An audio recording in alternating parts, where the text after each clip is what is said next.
Hey friends, Paul here, and heading up into the new year. I'd like to do a vlog chat with you guys today about how to get rid of loud neighbors' noise. Now, you can't get rid of your loud neighbors. Well, you might be able to if they're violating the lease agreements of a condo or apartment complex or city ordinances.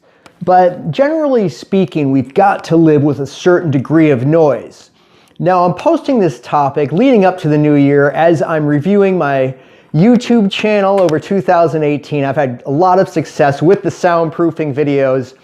Thanks to you guys. Thumbs up to the YouTube community here, as it's a popular topic. And I did a poll recently sending it out to my subscribers, and about 50% or half and half on each side either live in a quiet environment, probably in the country, or are affected by street level noise outside, as I am, as well as surrounding noise from tenants upstairs, downstairs, and on either sides of the building.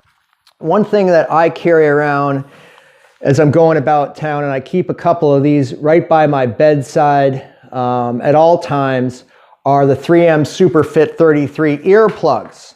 So let's just get that out of the way. That first thing you got to do is get yourself some good high quality earplugs like these, and they're really great. They form fit to the ear. What you do is you mush down one side, roll it between your fingers, lift the upper portion of your ear, and you want to insert that up to the red line of your ear.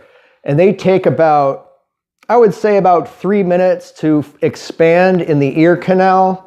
And you really notice that it blocks out the sound. And I'll wear these sometimes in my apartment if there's noise going on or construction, or this time of year, snow plowing, or even if people on weekends are getting a little bit too celebratory as far as neighbors go, or kids running around the building. I'll just put in the earplugs, as well as being around town. Do you guys wear earplugs?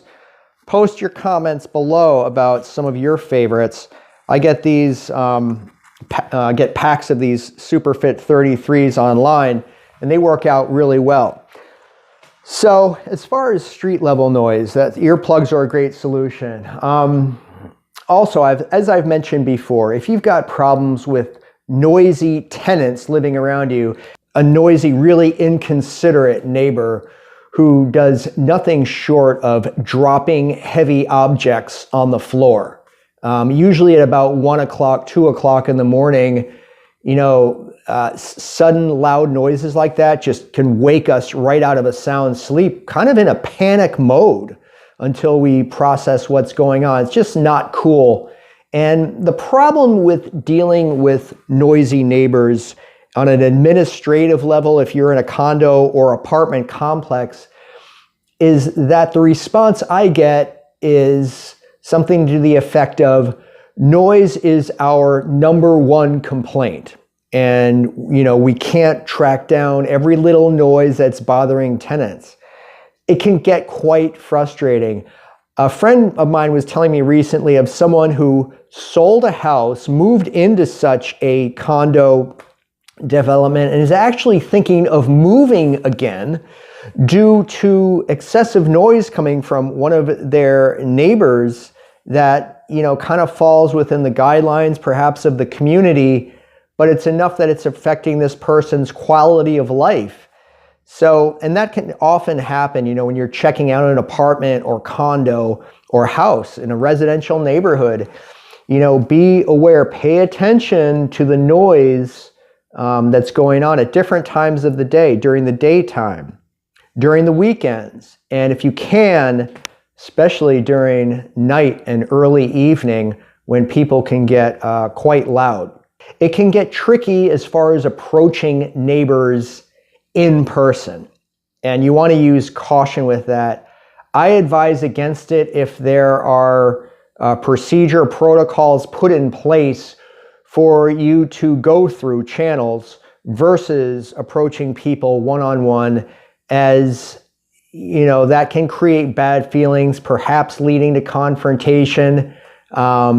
in some instances, maybe it could be a good thing. It really depends upon your rapport with your neighbors. Now, I have good rapport with some of my neighbors, but the ones who are making the most rude, inconsiderate noise, I do not have a rapport with them. And it probably kind of goes along with the personality. Like the neighbors who I do have good rapport with are considerate, nice people. Everybody's different, and your mileage may vary big time on this. So just proceed with caution as far as approaching neighbors in person. Do you have experience with this? If so, as I always say, post your comments below, as that makes this channel, gives the most fun of my channel is reading and responding to you guys, your comments, especially those of you viewers who have your own channels and are uploading your own content. This channel has over 4 million views and about 8,000 subs, I guess. Probably about 15 or 20 of you actively watch my videos. Actually, the subscribers are 0.5. I don't know if you can hear that airplane in the background. Probably it's not picking up on my mic.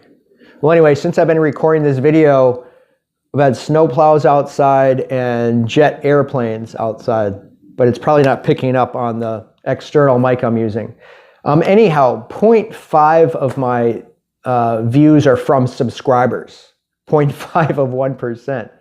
You know, I look at other people's channels sometimes who have like 1 million views on their channel or 2 million views. And some of these channels have like 15 or even 20,000 subscribers. Wow. And I think we're up to about 4.5 million views here on this channel. And yet 0.5 views are from subscribers. Well, if this can help any of you out there who have small channels, what I've surmised is that my channel's content here on Easy Fix is so eclectic. I bounce around from topic to topic. Today I'm talking about soundproofing and how to deal with noisy neighbors. But, you know, on another day, I'm quite pleased to be talking about original pen and ink artwork. And yet on another day, I might be reviewing some Android device or giving a tip about the Android operating system, and those are some of my most popular videos. Indeed, are my Android videos. So I enjoy, or card games. I've been really into playing card games lately.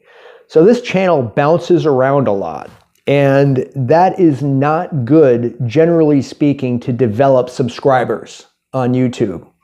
Because when the notifications come across that somebody's got a video, fresh content, and that person's bouncing around from topic to topic, well, subs tend to bail out at that point because you're not talking about, say, just wood carving or just artwork or just Android. But I do it because those are the things I'm interested in on a daily basis. The subscribers' favorite content seems to be about outdoors related material, outdoors and nature. So anyway, it seems like the tech videos, the Android videos and stuff, those are kind of hit and run viewers. They come in, check out some tips that I might have, and they're out of Dodge. I don't have one of those channels that has developed a huge tech following, I don't think. Like some of the other, like Marcus Brownlee has a channel. He's got a great channel. He was interviewing Elon Musk earlier this year, and he's got a Tesla, and he's always reviewing phones and stuff, and he just does a really great job, and that is his angle, his niche. If you guys checked out Marcus Brownlee on YouTube, really cool. So yeah, I guess I'm going to sign off from this vlog chat. Looking forward to reading your comments about dealing with noisy neighbors. I will try to weigh in as I can. Maybe I'll do a vlog update or even a Hangouts live stream right around New Year's. I don't know, that could be fun. You guys have a great day, and thanks for tuning in.